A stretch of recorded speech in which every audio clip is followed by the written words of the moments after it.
పాత రాజరాజేశ్వరిపేట వాసులకు ఇళ్ల పట్టాలు ఇస్తామని హామీ ఇచ్చిన ఎంపీ కేసినేని శివనాథ్, స్థానిక ఎమ్మెల్యే సుజనా చౌదరి ఆ హామీని నిలబెట్టుకోవడంలో విఫలమయ్యారని సిపిఎం రాష్ట్ర కార్యవర్గ సభ్యులు సిహెచ్ బాబురావు విమర్శించారు. రైల్వే అధికారులు జారీ చేసిన ఇళ్ల తొలగింపు నోటీసులను వెంటనే ఉపసంహరించుకోవాలని, పేదల ఇళ్లు కూల్చివేతను నిలిపివేయాలని డిమాండ్ చేశారు. ప్రభుత్వం స్పందించకపోతే డిఆర్ఎం కార్యాలయాన్ని ముట్టడిస్తామని హెచ్చరించారు. విజయవాడ రైల్వే డివిజన్ పరిధిలో పాత రాజరాజేశ్వరిపేటలో రైల్వే ట్రాక్ సమీపంలో నివసిస్తున్న కుటుంబాలకు ఆగస్టు 5లోపు ఇళ్లను ఖాళీ చేయాలని రైల్వే అధికారులు నోటీసులు జారీ చేయడంతో బాధితుల్లో ఆందోళన నెలకొంది. దీనికి నిరసనగా సిపిఎం పశ్చిమ శాఖ ఆధ్వర్యంలో పార్టీ నాయకులు బాధితులను కలిసి సంఘీభావం ప్రకటించారు. ఈ సందర్భంగా మాట్లాడిన సిపిఎం రాష్ట్ర కార్యవర్గ సభ్యులు సిహెచ్ బాబురావు, 5 దశాబ్దాలుగా అక్కడ నివసిస్తున్న పేదలను ఖాళీ చేయించేందుకు నోటీసులు ఇవ్వడం అన్యాయమన్నారు. ఇళ్ల తొలగింపు నిర్ణయం పూర్తిగా రద్దయ్యే వరకు సిపిఎం బాధితులకు అండగా ఉంటుందని భరోసా ఇచ్చారు. కూటమి ప్రభుత్వం కార్పొరేట్లకు అనుకూలంగా పనిచేస్తుందని, పేదల ఇళ్లను కూల్చే ప్రభుత్వంగా మారిందని ఆయన ఆరోపించారు. పాత రాజరాజేశ్వరిపేట వాసులకు ఇళ్ల పట్టాలు ఇస్తామని హామీ ఇచ్చిన ఎంపీ కేసినేని శివనాథ్, స్థానిక ఎమ్మెల్యే సుజనా చౌదరి ఆ హామీలను అమలు చేయడంలో విఫలమయ్యారని విమర్శించారు. పెద్ద పారిశ్రామికవేత్తలకు ప్రభుత్వ భూములను కారు చౌకగా కేటాయిస్తున్న ప్రభుత్వాలు పేదల నివాసాలపై మాత్రం కఠిన వైఖరి అవలంబిస్తున్నారని మండిపడ్డారు. గతంలో విజయవాడ మున్సిపల్ కార్పొరేషన్ రైల్వే శాఖకు సింగినగర్లోని 20 ఎకరాల భూమిని కేటాయించినప్పటికీ అక్కడ ఇప్పటివరకు ఎలాంటి అభివృద్ధి పనులు చేయలేదని గుర్తు చేశారు. ఇప్పుడు పాత రాజరాజేశ్వరిపేట భూమిని ఎవరికి అప్పగించాలనుకుంటున్నారో ప్రభుత్వం స్పష్టం చేయాలని డిమాండ్ చేశారు. నగరంలో నిర్మించాల్సిన ఆర్యూబీలు, రైల్వే ఓవర్ బ్రిడ్జిపై దృష్టి పెట్టాల్సిన అధికారులు పేదల ఇళ్ల తొలగింపుపైనే శ్రద్ధ చూపుతున్నారని విమర్శించారు. విజయవాడ రైల్వే స్టేషన్ను 99 ఏళ్ల లీజుకు ఇవ్వడానికి టెండర్లు పిలిచారని, ప్రభుత్వ విధానాల కార్పొరేట్లకు మేలు చేసేలా ఉన్నాయని ఆరోపించారు. రైల్వే అధికారులు జారీ చేసిన నోటీసులను వెంటనే ఉపసంహరించుకోవాలని, ప్రభుత్వం స్పందించిన పక్షంలో డిఆర్ఎం కార్యాలయాన్ని ముట్టడిస్తామని సిహెచ్ బాబురావు హెచ్చరించారు.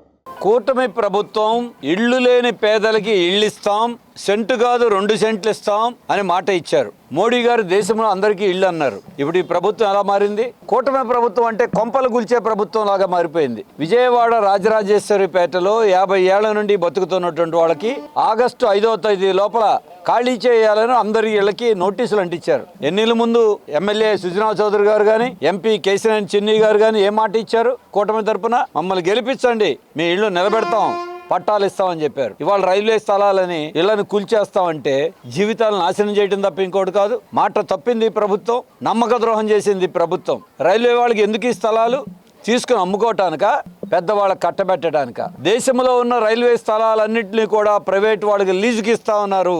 ప్రసిద్ధిగాంచిన విజయవాడ రైల్వే స్టేషన్ 99 ఏళ్లు లీజుకి ఇవ్వడానికి టెండర్లు ఇప్పటికే పిలిచారు. రేపు ఈ స్థలం ఖాళీ చేసి ఏం చేస్తారు? రైల్వే అంటే ప్రయాణికుల పేదోళ్ళు పనికి రానటువంటి స్థలాలు ఎన్నో ఏళ్ల నుంచే బాగు చేసుకుని బతుకుతా ఉంటే ఈరోజు మీరు ఏం చేస్తున్నారు? విజయవాడలో 20 ఎకరాలకు పైగా అజిత్ సింగ్ నగర్లో రైల్వే వాళ్ళకి మున్సిపల్ కార్పొరేషన్ ఒకప్పుడు స్థలం ఇస్తే ఇప్పటి వరకు ఒక్క ఇటుకరా వేయలా.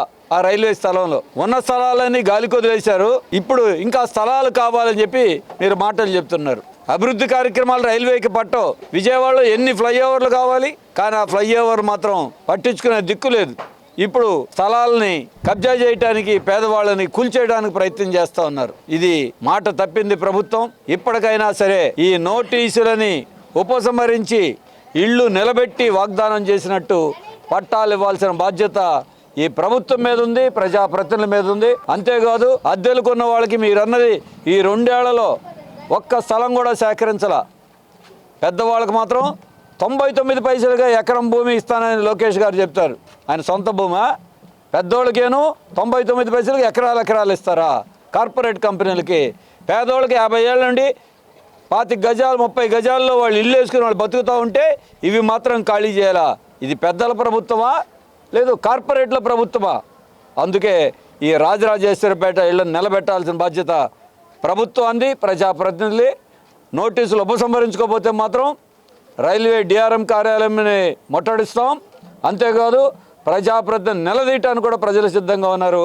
వాళ్ళకి సిపిఎం పార్టీ అండగా నిలబడతామని తెలియజేస్తాం. కూటమి ప్రభుత్వం విజయవాడ నగరంలో ఉన్నటువంటి ఇళ్ల గృహప్రవేశానికి ముహూర్తాలు పెట్టలేదు.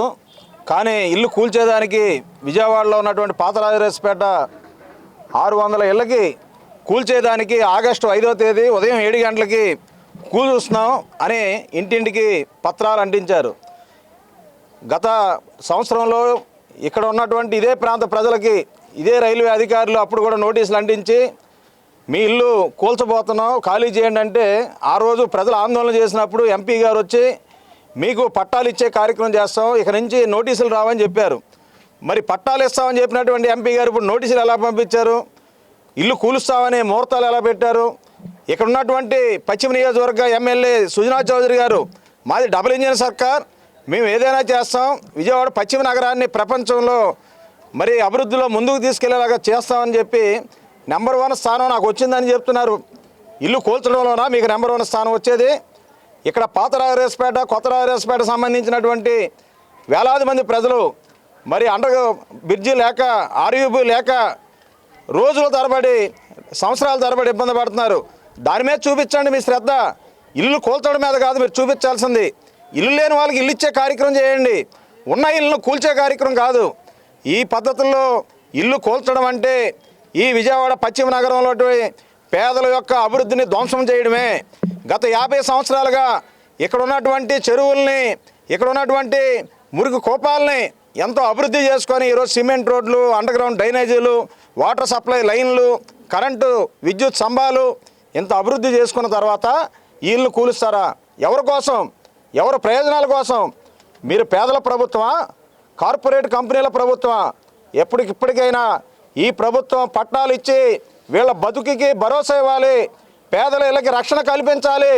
లేకపోతే ఇల్లు కూలిస్తే మాత్రం మీ ప్రభుత్వాన్ని ఈ ప్రజలు కూలుస్తారని సిపిఎంగా ఈ ప్రజా పోరాటాలకు అండగా ఉంటామని సందర్భంగా హెచ్చరిస్తున్నాం. విజయవాడ ఇస్కాన్ ఆధ్వర్యంలో ఈ నెల 16న శ్రీ జగన్నాథ రథయాత్ర 2026ను అత్యంత వైభవంగా నిర్వహించనున్నట్లు ఇస్కాన్ ప్రతినిధులు తెలిపారు. భారతదేశంతో పాటు ప్రపంచవ్యాప్తంగా కోట్లాది మంది భక్తులు అత్యంత భక్తి శ్రద్ధలతో జరుపుకునే ఈ మహోత్సవాన్ని విజయవాడలో కూడా ఘనంగా నిర్వహిస్తున్నామని చెప్పారు.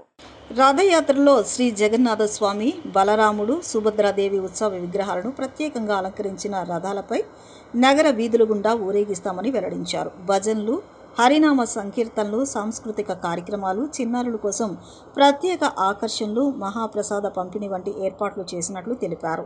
ఈ ఆధ్యాత్మిక వేడుకల్లో భక్తులు, నగర ప్రజలు పెద్ద సంఖ్యలో పాల్గొని రథయాత్రను విజయవంతం చేయాలని ఇస్కాన్ నిర్వాహకులు విజ్ఞప్తి చేశారు. రథయాత్ర మరో 2 రోజుల్లో ప్రారంభం కాబోతుంది. ప్రపంచంలోనే వార్షిక ఉత్సవాలలో అతిపెద్ద ఉత్సవం జగన్నాథ్ రథయాత్ర. సో మరే ఫెస్టివల్కి ఇలాంటి విశిష్టత ఏంటంటే స్వామివారు స్వయంగా తన యొక్క మూల విగ్రహాలు బయటకు వచ్చి ప్రజలకి ఆశీస్సులు అందించే ఉత్సవం జగన్నాథ స్వామి. అందుకనే జగన్నాథ రథయాత్ర అనేది విశ్వవ్యాప్తంగా పేరుగాంచింది. ఒకప్పుడు రథయాత్ర అనేది ముఖ్యంగా పూరి మరియు ఒరిస్సా ప్రాంతాలకు జరిగేది.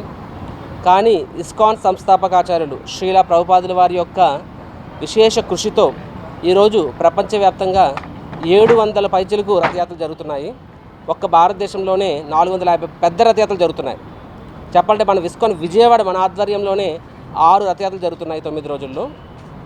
ముఖ్యంగా మన విజయవాడలో జరగబోయే రథయాత్ర, విజయవాడలో గత 20 సంవత్సరాలుగా మనం రథయాత్ర చేస్తున్నాము. మరియు లాస్ట్ 5 years నుంచి ఆ రథయాత్ర మరో స్థాయికి తీసుకువెళ్ళాము. పూరి మందిరంలో ఏ విధంగా అయితే 9 రోజుల ఉత్సవం జరుగుతుందో, నాట్ జస్ట్ సింగిల్ డే, అదేవిధంగా మనం కూడా స్వామివారు ఎండ్ పాయింట్లో గుండిచా మందిరాన్ని స్థాపించి ఇప్పుడు మీరు గమనించవచ్చు. ఇక్కడ ఇలాగా ఇదంతా సెటప్ అన్నమాట. స్వామివారు ఇక్కడే వచ్చి 3 రోజులు ఉంటారు. సో ఈ సంవత్సరం మన ఇస్కాన్ విజయవాడ రథయాత్ర 16వ తేదీ నాడు మనం జరుపుతున్నాము. ఈ రథయాత్ర భవానీపురంలో సితార జంక్షన్ దగ్గర ప్రారంభమయ్యి సితార్ మీదుగా మరియు స్వాతి థియేటర్ జంక్షన్ మీదుగా భవానీపురం రోడ్డు మీదుగా వచ్చి ఇక్కడ సీతమ్మవారి పాదాల దగ్గర ముగుస్తుంది. పూర్తిగా 6 కిలోమీటర్ల పైచిలకు ఉంటుంది. సో ఈ రథయాత్రలో అందరూ కూడా పార్టిసిపేట్ చేయొచ్చు. కుల, మత, వర్గ భేద, ధనిక, పేద ఎటువంటి తారతమ్యం లేకుండా ప్రతి ఒక్కరూ పాల్గొంటారు ఈ ఉత్సవంలో. అందరూ కూడా పాల్గొంటారు ఈ ఉత్సవంలో. రథాన్ని లాగుతారు, అవకాశం ఉంటుంది. సో ఫైనల్గా రథం వచ్చి ఇక్కడ వచ్చి ముగుస్తుంది. ఈ కార్యక్రమానికి ముఖ్య అతిథిగా గవర్నర్ గారిని మేము ఆహ్వానించాము. సో ఈరోజు కూడా వెళ్ళి కలుస్తున్నాము. మరియు వివిధ ప్రముఖులను కూడా ఆహ్వానించడం జరిగింది. సో ఈ రథయాత్రకి ప్రతి సంవత్సరం లాగానే దేశ విదేశాలకు అనేక మంది భక్తులు వస్తున్నారు. ముఖ్యంగా రష్యా, యుక్రెయిన్, స్లోవేకియా, అమెరికా నుంచి కూడా భక్తులు వస్తున్నారు. వారి యొక్క ప్రత్యేక మ్యూజికల్ ప్రోగ్రామ్ అది లాస్ట్ ఇయర్ కూడా చాలామందిని అలరించింది. నా పేరు రామరాఘవదాస్. నేను ఇస్కాన్ విజయవాడ మందిరంలో సేవలు అందిస్తూ ఉన్నాను. ఈ రథయాత్రలో ఒక ప్రత్యేక కార్యక్రమం కింద ఈ సుమంగళి సుభద్ర అనే ఉత్సవం నిర్వహించడం అవుతుంది. విజయవాడ మరియు పరిసర ప్రాంతాల్లో ఉన్న ఆడపడుచులందరూ మరియు ప్రముఖ మహిళలందరూ ఈ కార్యక్రమంలో పాల్గొంటారు. మనకి ఆషాఢ మాసంలో అమ్మవారికి ఏ విధంగా అయితే సారిని సమర్పిస్తూ ఉంటామో దుర్గమ్మ వారి యొక్క అంశ అయినటువంటి కృష్ణుని చెల్లెలు సుభద్ర అమ్మవారికి కూడా ఈ ఆషాఢ మాసంలో వచ్చే ఈ రథయాత్రలో 3వ రోజైన 18వ తారీఖున అమ్మవారికి విశేష సారె సమర్పణ జరుగుతుంది. జూలై 11, 12 తేదీల్లో నిర్వహించిన తెలుగు రచయిత్రుల మహాసభలు విజయవంతమయ్యాయని ప్రపంచ రచయిత సంఘం అధ్యక్షులు గుత్తికొండ సుబ్బారావు, ప్రధాన కార్యదర్శి డాక్టర్ జీవి పూర్ణచందు తెలిపారు.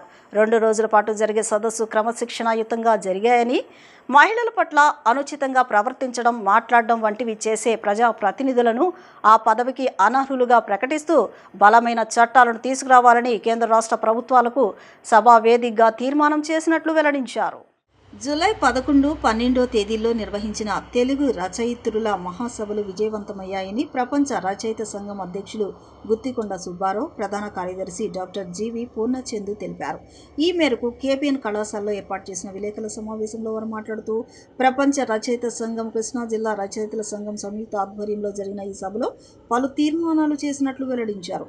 మహిళల పట్ల అనుచితంగా ప్రవర్తించడం, మాట్లాడడం వంటివి చేసే ప్రజాప్రతినిధులను ఆ పదవికి అనర్హులుగా ప్రకటిస్తూ బలమైన చట్టాలను తీసుకురావాలని కేంద్ర రాష్ట్ర ప్రభుత్వాలను కోరారు. సోషల్ మీడియాలో మహిళల పట్ల అనుచిత వ్యాఖ్యలు, అసభ్యకర పోస్టులు, అవమానకర పోస్టులు ప్రచారం చేస్తున్న ఛానళ్లను, యూట్యూబర్లను, సోషల్ మీడియా వేదికలను కఠినంగా శిక్షించే విధంగా చట్టాలు అమలు చేయాలని మహాసభ తీర్మానం చేసిందన్నారు. విద్యా వ్యవస్థలో గ్రంథ పఠనాన్ని ప్రోత్సహించాలని కోరారు. గత ప్రభుత్వం గ్రంథాలయాల్లో పుస్తకాలు కొనుగోలు చేసేందుకు నిధులు ఇవ్వలేదని, కనీసం ఈ ప్రభుత్వం అయినా ఇవ్వాలని కోరారు. 2 రోజుల పాటు జరిగిన సదస్సు క్రమశిక్షణాయుతంగా జరిగాయని, 3 వేదికల్లో కూడా ఒకేసారి ప్రారంభం కావడం, ముగియడం జరిగాయని వెల్లడించారు. సభ నిర్వహణకు వేదిక ఇచ్చిన కేబిఎన్ కళాశాల యాజమాన్యానికి ఈ సందర్భంగా కృతజ్ఞతలు తెలిపారు. 3వ అంతర్జాతీయ రచయితల మహాసమావేశాన్ని ఈ కేబిఎన్ కాలేజీలో పెట్టడానికి వాళ్ళు అడగంగానే మేము యాక్సెప్ట్ చేయడం జరిగింది. ఎందుకంటే ఇప్పుడు ఆయన అన్నారు విద్యాలయాల్లో తెలుగు గురించి అసలు ఏమీ ఉండట్లేదని. ఇది చూసైనా పిల్లల్లో కొంతమంది అయినా మారుతారు, వాళ్ళకి ఈ తెలుగు మీద అభిలాష పెరుగుతుందన్న ఉద్దేశంతో మేము యాక్సెప్ట్ చేయడం జరిగింది. అలాగే సొసైటీకి కూడా ఈ కాలేజీ పరంగా మేము ఉపయోగపడాలనే ఉద్దేశంతోనే మేము యాక్సెప్ట్ చేసాం. చాలా చక్కగా నిర్వహించారు, చాలా డిసిప్లైన్గా నిర్వహించారు. ఏ టైం అంటే ఆ టైంకి ప్రోగ్రామ్ బిగించేయటం, ఏ టైం అంటే ఆ టైంకి ప్రోగ్రామ్ క్లోజ్ చేయటం అనేది దాని మూలంగా ఏంటంటే ఆ డిసిప్లైన్ అందరికీ కూడా తెలిసే విధంగా ఈ కాలేజీలో చేశారు కాబట్టి వాళ్ళు ఆ డిసిప్లైన్గా చేశారనుకోవాలి. నేను అంత చక్కగా చేశారు వాళ్ళు. అలాగే ఏదైతే వాళ్ళు కోరుకున్నారో దాన్ని ప్రజలందరికీ అందించడానికి కావలసిన తీర్మానాలన్నీ కూడా చేయడం జరిగింది. ఇవి మన సొసైటీకి అందరికీ కూడా ఎంతో బాగా ఉపయోగపడతాయి. దీన్ని మనందరం కూడా సక్సెస్ అయ్యేట్టుగా ఆ తీర్మానాలన్నీ కూడా నిజమయ్యేటట్టుగా మనం చేసుకోవాల్సిన బాధ్యత మనందరి మీద ఉంది. ధన్యవాదాలు. ప్రపంచ తెలుగు రచయితల మహాసభలు కూడా ప్రపంచ తెలుగు అన్న కాన్సెప్ట్ మీద పెట్టినవి. తెలుగుని ప్రపంచ తెలుగుగా తీర్చిదిద్దడం కోసం భాషను ఆధునీకరించి ఆధునిక సాంకేతిక పరిజ్ఞానానికి అనుగుణంగా తెలుగు భాషను కూడా రూపొందించడానికి చేపట్టవలసిన చర్యలను దృష్టిలో పెట్టుకుని మేము మొదటి ప్రపంచ తెలుగు రచయితల మహాసభలు చేశాం. అప్పుడే ప్రపంచ తెలుగు అనే కాన్సెప్ట్ని మేము ప్రతిపాదించాం. 2011లో మా సభలకి అప్పటి ప్రభుత్వం వారు మా సభలలో 18 యూనికోడ్ ఫాంట్స్ రిలీజ్ చేశారు, ఒక కీబోర్డ్ రిలీజ్ చేశారు అచ్చ తెలుగుకి సంబంధించి. ఇదంతా కూడా ప్రపంచ తెలుగు కాన్సెప్ట్. దాని తర్వాతే అంతర్జాల మహాసభలు కూడా జరిగినాయి సిలికాన్ వ్యాలీలో. అప్పుడే నోకియా లాంటి సంస్థలు సెల్ ఫోన్స్ లోకి తెలుగుని తీసుకురావడానికి అంగీకారం తెలియజేసినాయి. వీటన్నిటికీ ప్రేరణ ప్రపంచ తెలుగు అన్న భావనతో మేము పెట్టినటువంటి ప్రపంచ తెలుగు రచయితల మహాసభలు. ఆ విధంగా తెలుగు భాషకు క్లాసికల్ స్టేటస్, ప్రాచీనత, హోదా తేవడంలో కానీ, ప్రాచీనత మన ఆ భాష యొక్క ప్రాచుర్యాన్ని తేవడంలో కానీ, ప్రజల్లోకి భాషను గౌరవించాలనే ఒక ఆలోచన చాప కింద నీరులాగా ఉద్యమాన్ని నడిపించడంలో కానీ మా సభలు ఎంతగానో తోడ్పడ్డాయి. అటు మొన్న శని ఆదివారాల్లో కృష్ణా జిల్లా రచయితల సంఘం, ప్రపంచ తెలుగు రచయితల సంఘం ఈ రెండు ఆధ్వర్యంలో కాకరపర్తి భావనారాయణ కళాశాల వారి సౌజన్యంతో 2 రోజులు చాలా ఘనంగా 3వ అంతర్జాతీయ తెలుగు రచయితల మహాసభలు జరిగాయి. ఆ విషయం మీ అందరికీ తెలుసు, మీరు కళ్ళారా చూశారు, మీ వార్తలన్నీ ప్రపంచానికి చేరాయి. మాకు చాలా సంతోషం కూడా కలిగించింది. నిజానికి దాదాపు 650 మంది రచయితులు వేదిక వేదికలు ఎక్కారు. వేదికల మీద వాళ్ళ ఉపన్యాసమో కవితో ఏదో ఒకటి చేశారు. ఈ బహుశా చరిత్రలో ఇది మొదటిసారి ఉంటుందని నేను అనుకుంటున్నాను. 650 మంది మహిళామణులు ఈ 2 రోజుల్లో 4 వేదికల మీద ఉపన్యసించడం కానీ, కవితలు చదవడం కానీ ఏ మహాసభల్లో కూడా నాకు తెలిసి, నాకు 80 ఏళ్ళు, నాకు తెలిసి ఎక్కడ కూడాను గుర్తు రావడంలా. దాన్ని బట్టి ఇంకా అంత ముందు ఎప్పుడైనా జరుగున్నాయో నాకు తెలియదు. చాలా గొప్పగా సభలు జరిగాయి. చాలా సంతోషం. ఈ కార్యక్రమం ఇంత విజయవంతం అయినందుకు. ఈ విజయవంతంలో భాగస్వామ్యం మీకుంది. ఒక జిస్ట్ ఇచ్చాం, సభల సరళి ఎలా జరిగిందనే దానికి ఒక చిన్న నోట్ మీకు అందించడం కోసం అన్నమాట, విషయాన్ని అందించడం కోసం. రాష్ట్ర ప్రభుత్వం తక్షణమే 12వ పీఆర్సీ చైర్మన్ను నియమించి పెండింగ్లో ఉన్న 5 డిఏలను విడుదల చేయాలని ఫ్యాప్టర్ డిప్యూటీ సెక్రటరీ జనరల్ ఎన్ వెంకటేశ్వర్లు డిమాండ్ చేశారు. ఉద్యోగులు, ఉపాధ్యాయుల సమస్యలను వెంటనే పరిష్కరించకపోతే మరోసారి బీఆర్టీఎస్ తరహాలో ఉద్యమానికి పిలుపునివ్వాల్సి వస్తోందని హెచ్చరించారు. ఫ్యాప్టో రాష్ట్ర వ్యాప్త పిలుపు మేరకు 28 జిల్లా కేంద్రాల్లో ర్యాలీలు, కలెక్టరేట్ల వద్ద పికెటింగ్ కార్యక్రమాలు చేపట్టారు. ఇందులో భాగంగా ఎన్టీఆర్ జిల్లా ఫ్యాప్టో ఆధ్వర్యంలో జిల్లా చైర్మన్ ఏ సుందరయ్య అధ్యక్షతన ధర్నా చౌక్లో పెద్ద ఎత్తున ఉద్యోగులు, ఉపాధ్యాయులు ఆందోళన చేపట్టారు. ఈ సందర్భంగా ఫ్యాప్టో డిప్యూటీ సెక్రటరీ జనరల్ ఎన్ వెంకటేశ్వరరావు మాట్లాడుతూ, కూటమి ప్రభుత్వం అధికారంలోకి రాకముందు సకాలంలో డిఏలు, మెరుగైన పీఆర్సీ, పెండింగ్ బకాయిలు చెల్లింపులు, ఉద్యోగులకు అనుకూల పాలన అందిస్తామని హామీ ఇచ్చారని గుర్తు చేశారు. అయితే అధికారంలోకి వచ్చిన తర్వాత కొన్ని బకాయిలు చెల్లించినప్పటికీ 12వ పీఆర్సీ చైర్మన్ నియామకంపై ఇప్పటికీ స్పష్టత లేకపోవడం ఉద్యోగులు, ఉపాధ్యాయుల్లో తీవ్ర అసంతృప్తికి కారణమైందన్నారు. జూలై 1, 2023 నుంచి అమల్లోకి రావాల్సిన 12వ పీఆర్సీ ప్రక్రియను వెంటనే ప్రారంభించి 30% మధ్యంతర భృతి చెల్లించాలని, పెండింగ్లో ఉన్న 5 డిఏలను విడుదల చేయాలని డిమాండ్ చేశారు. అలాగే 2010కి ముందు నియామకం పొందిన ఉపాధ్యాయులకు టెట్ నుంచి మినహాయింపు కల్పించాలని, సిపిఎస్ను రద్దు చేసి పాత పెన్షన్ విధానాన్ని అమలు చేయాలని ప్రభుత్వాన్ని కోరారు. ఎన్టీఆర్ జిల్లా ఫ్యాప్టో చైర్మన్ ఏ సుందరయ్య మాట్లాడుతూ, ఇన్ సర్వీస్ ఉపాధ్యాయులకు టెట్ నుంచి మినహాయింపు ఇవ్వాలని ప్రభుత్వాన్ని విజ్ఞప్తి చేశారు. కో చైర్మన్ జి రామారావు పెండింగ్లో ఉన్న 5 డిఏలను వెంటనే విడుదల చేయాలని డిమాండ్ చేశారు. నాయకుడు సయ్యద్ కాసిం మాట్లాడుతూ, ప్రభుత్వం ఉద్యోగ సంఘాలతో తక్షణమే చర్చలు జరిపి సమస్యను పరిష్కరించాలని కోరారు. మరి ఈరోజు రాష్ట్ర వ్యాప్తంగా 28 జిల్లాల్లో ఫ్యాప్టో ఇచ్చినట్టు పిలుపు మేరకు పికెటింగ్ ర్యాలీ కార్యక్రమాలు జరుగుతున్నాయి. విజయవాడలో నుండి ప్రత్యేక పరిస్థితుల దృష్ట్యా ఇక్కడ పికెటింగ్ ర్యాలీకి పర్మిషన్ ఆనందరం ధర్నా కార్యక్రమాన్ని నిర్వహించడం జరుగుతుంది. మరి ప్రభుత్వం ఏర్పడి దాదాపు 36 నెలలు 37 నెలలు పూర్తవుతా ఉంది. ఈ పరిస్థితుల్లో మరి ఉద్యోగులు, ఉపాధ్యాయులు, కార్మికులకు సంబంధించి మెజారిటీ డిమాండ్లు అలానే అపరిష్కృతంగా ఉండిపోయినాయి. మరి గతంలో ఈ ప్రభుత్వం ప్రతిపక్షంలో ఉండగా మరి అధికారంలో రాగానే సకాలంలో మీకు అన్నీ కూడా చేసి పెడతాము, డిఏలు ఇస్తాము, పీఆర్సీ ఇస్తాం, పీఆర్సీ కమిషన్ ఇస్తామని చెప్పి మాటలు చెప్పడం జరిగింది. మరి ఆ మాటలు నమ్మి ఈరోజు ఉద్యోగ, ఉపాధ్యాయ, కార్మిక పెన్షన్లో దాదాపు 11 లక్షల మంది ఈ రాష్ట్రంలో పనిచేస్తూ ఉన్నారు. వీళ్ళందరూ కూడా వాళ్ళ కుటుంబ సభ్యులతో సహా మరి ఈ కుటుంబ ప్రభుత్వానికి ఓట్లేసి గెలిపించడం జరిగింది.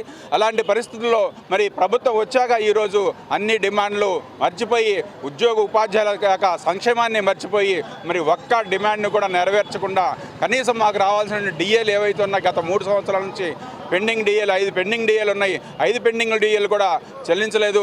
అదేవిధంగా 2023 జూలైలో నియమించాల్సిన పీఆర్సీ కమిటీని ఇంతవరకు నియమించలేదు. మరి పీఆర్సీ కమిటీ నియమించే క్రమంలో అది ఆలస్యమైనప్పుడు దానికి ఇంటీరియం రిలీఫ్గా మరి ఐఆర్ని ప్రకటించడం జరుగుతుంది సాంప్రదాయంగా.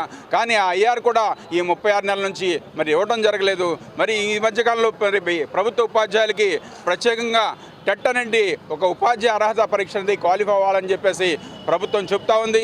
ఏదైతే 2009 విద్యా హక్కు చట్టం వచ్చిందో, విద్యా హక్కు చట్టానికంటే ముందు నియమించబడిన ఉపాధ్యాయులు కూడా ఖచ్చితంగా మరి ఈ టెట్ పాస్ అవ్వాలని చెప్పి ప్రభుత్వం ఉత్తర్వులు తీసుకొస్తుంది. మరి ఏ విధంగా అయితే మరి ఉపాధ్యాయులందరూ కూడా బీఈడీ పాస్ అయ్యి, బీఈడీ అర్హత పాస్ అయ్యి, డిఎస్సీలో పాస్ అయ్యి, డిఎస్సీలో క్వాలిఫై అయిన తర్వాత మరి వాళ్ళ ఉద్యోగాలకు రావడం జరిగింది. అలాంటి ఉపాధ్యాయులందరినీ కూడా వాళ్ళు టెట్ రాయమంటాం సమంజసం కాదు. మరి ప్రభుత్వం బేషరతుగా టెట్ పరీక్షను రద్దు చేసి మరి ఉద్యోగులందరికీ, ఉపాధ్యాయులందరికీ కూడా మరి మినహాయింపు కల్పించాలని చెప్పేసి, అదేవిధంగా 30 సంవత్సరాలు పైబడిన ఉపాధ్యాయులకు అందరికీ కూడా ఈ టెట్ పరీక్షను మినహాయింపు కల్పించాలని చెప్పేసి ప్రభుత్వాన్ని గట్టిగా డిమాండ్ చేస్తా ఉన్నాం. రాబోయే క్రమంలో మరి ఏవైతే మేము 17 డిమాండ్స్ పెట్టి వాళ్ళ ధర్నా చేస్తున్నామో వాటిని పరిష్కరించే పక్షంలో మరి భవిష్యత్ కార్యాచరణ ఉధృతంగా చేపడతామని చేసి ప్రభుత్వాన్ని మరి డిమాండ్ చేస్తా ఉన్నాం. అధికారం రావడం కోసం 164 సీట్లు వచ్చినాయి. 164 సీట్లు కూడా ఉద్యోగుల యొక్క పోస్టల్ బ్యాలెట్లు కూడా కీలకంగా వ్యవహరించినాయి. అంటే ఈ ప్రభుత్వం ఉద్యోగులకు సంబంధించి మెరుగైన పీఆర్సీ ఇస్తుందని చెప్పి ఉద్యోగుల సమస్యలన్నీ కూడా పరిష్కారం చేస్తుందని చెప్పి ఆ రోజు ప్రభుత్వానికి మద్దతు ప్రకటించారు 2024లో. ఈ ప్రభుత్వాన్ని నమ్మి ఏదైతే నమ్మి ఓట్లేశారో ఇవి నమ్మికున్న ప్రభుత్వం 2 సంవత్సరాలు అయినా కానీ నేటికి కూడా ఒక డిఏ మాత్రం ఇచ్చింది తప్ప ఉద్యోగులకు సంబంధించిన సమస్యలు ఏమి కూడా పరిష్కారం చేయలేదు.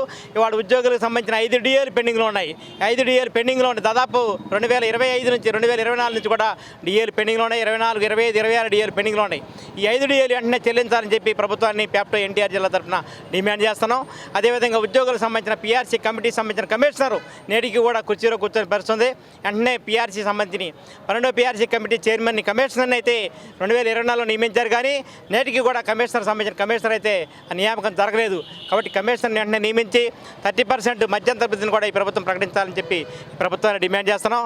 అదేవిధంగా ఉద్యోగుల సమస్యలు పరిష్కారం చేయకపోతే ఉద్యోగులు ఉపాధ్యాయులు కూడా ఐక్యమై గతంలో బీఆర్టీఎస్ రోడ్డు యాజిటేషన్ ఏ రకంగా అయితే చేశామో అదేవిధంగా ఈ ప్రభుత్వం మీద కూడా మరొక బీఆర్టీఎస్ రోడ్డు యాజిటేషన్ చేయడానికి ప్యాప్టో కానీ ఏపీజేఏసీ కానీ సిద్ధంగా ఉందని చెప్పి ప్రభుత్వాన్ని హెచ్చరిక చేస్తున్నాం. నగరంలో ప్రతి వర్షాకాలంలో ప్రజలను ఇబ్బంది పెడుతున్న వర్షపు నీటి నిల్వ సమస్యకు శాశ్వత పరిష్కారం దిశగా నగరపాలక సంస్థ చర్యలు చేపట్టిందని మున్సిపల్ కమిషనర్ ధ్యానచంద్ర తెలిపారు.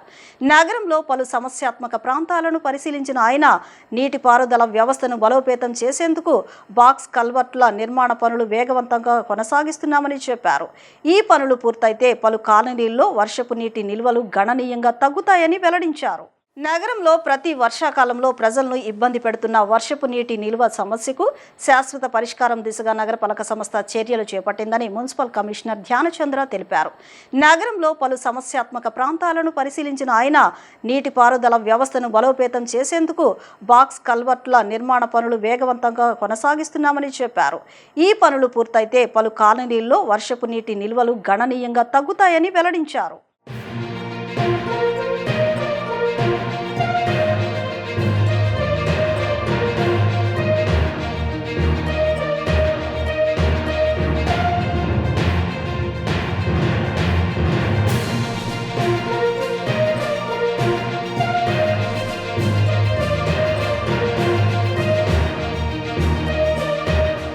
వైసీపీ రాష్ట్ర అధికార ప్రతినిధి నాగార్జున యాదవ్ అరెస్టును తీవ్రంగా ఖండిస్తున్నామని మాజీ ఎమ్మెల్యే టీజేఆర్ సుధాకర్ బాబు అన్నారు. ఈ అరెస్టు రాజకీయ కక్ష సాధింపుల్లో భాగమేనని ఆరోపించారు. ఆంధ్రప్రదేశ్ సీఎం చంద్రబాబు, తెలంగాణ సీఎం రేవంత్ రెడ్డి పరస్పర అవగాహనతోనే ఈ చర్య జరిగిందని విమర్శించారు. ఆయన అసలు అన్నాడో లేదో కూడా అది ఏ క్రియేషనా లేకపోతే మార్ఫింగ్ చేశారా ఏం చేశారా అనేది చట్టం చేరుస్తుంది. అది నా పరిధి మీ పరిధిలో అంశం కాదు. ఇప్పుడు నేను చూపించే వీడియో ఇది కొన్ని సంవత్సరాల నుంచి ఈ ప్రపంచం అంతా చూసిన వీడియో. ఈ ప్రస్తుత తెలంగాణ ముఖ్యమంత్రి మా అభిమాన నాయకుడు ఈ ప్రపంచం అంతా దేవుడిగా కొలిచిన వైఎస్ఆర్ గారిని ఉద్దేశిస్తూ ఏమని మాట్లాడాడండి. ఈయన ఏం చేయాలి ఇప్పుడు?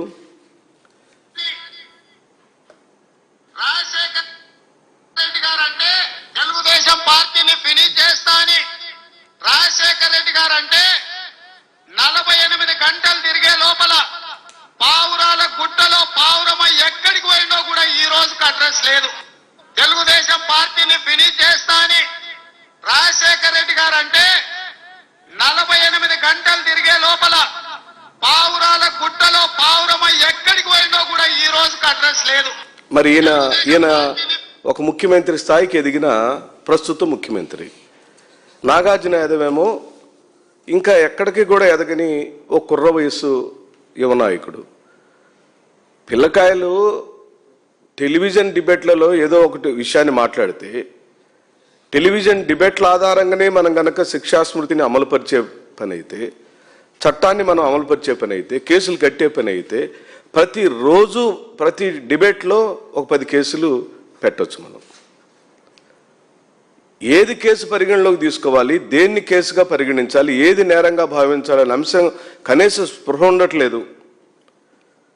ఈ రోజున ఆంధ్రప్రదేశ్లో జరిగే ఘోరాలు నేరాలకి తెలంగాణ ముఖ్యమంత్రి గారు కూడా వంతపాడుతున్నట్టుగా, తెలంగాణలోని కొన్ని శక్తులు కూడా చంద్రబాబు నాయుడుకు కుయుక్తి రాజకీయాలకు వంతపాడుతున్నట్టుగా సుస్పష్టమైపోయింది. వైఎస్ఆర్ కాంగ్రెస్ పార్టీ రాష్ట్ర అధికార ప్రతినిధి నాగార్జున యాదవ్ని రాజ్యాంగ సూత్రాలకి వ్యతిరేకంగా ప్రజాస్వామిక సూత్రాలకు వ్యతిరేకంగా తెలంగాణ పోలీసులు, తెలంగాణ రాష్ట్ర ప్రభుత్వం అరెస్టు చేయడాన్ని, ఎత్తుకెళ్లడాన్ని ఈ రాష్ట్ర పోలీసుల సమక్షంలో నోటీసులు అందజేసి వివరణ తీసుకోకుండా రాత్రికి రాత్రే ఎలాంటి సమాచారం, పేరుకి నామమాత్రంగా మేము లోకల్ పోలీస్ స్టేషన్కి సమాచారం ఇచ్చామనే పేరు మాత్రమే చెప్పారు తప్ప లోకల్ పోలీసుల సహకారం లేకుండా తెలంగాణ పోలీసులను ఉపయోగించుకొని అరెస్టు చేయడాన్ని మేము తీవ్రంగా ఖండిస్తూ ఉన్నాం. నాగార్జున యాదవ్ని బేషరతుగా తక్షణమే విడుదల చేయాలి. సాధారణ కేసుని క్రిమినల్ కేసుగా మార్చే తెలంగాణ ప్రభుత్వ నిర్ణయాన్ని తక్షణమే ఉపసంహరించుకోవాలని మేము డిమాండ్ చేస్తూ ఉన్నాం. సెంట్రల్ నియోజకవర్గం స్పెషల్ ఇంటెన్సివ్ రివిజన్ 2026 ప్రక్రియపై నగరపాలక సంస్థ కమిషనర్ ధ్యానచంద్ర రాజకీయ పార్టీల ప్రతినిధులతో సమీక్షా సమావేశాన్ని నిర్వహించారు. 2002 ఓటరు జాబితాతో మ్యాపింగ్ ప్రక్రియతో పాటు నో మ్యాపింగ్, అన్కనెక్టబుల్ ఓటర్ల వివరాలపై కూడా సమీక్షించారు. ఓటరు జాబితా సవరణ ప్రక్రియను పారదర్శకంగా వేగవంతంగా పూర్తి చేయాలని అధికారులకు కమిషనర్ ఆదేశించారు. సమావేశంలో వివిధ రాజకీయ పార్టీల ప్రతినిధులు, ఎన్నికల అధికారులు పాల్గొన్నారు.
వార్తలు ముగించే ముందు ముఖ్యాంశాలు మరొకసారి.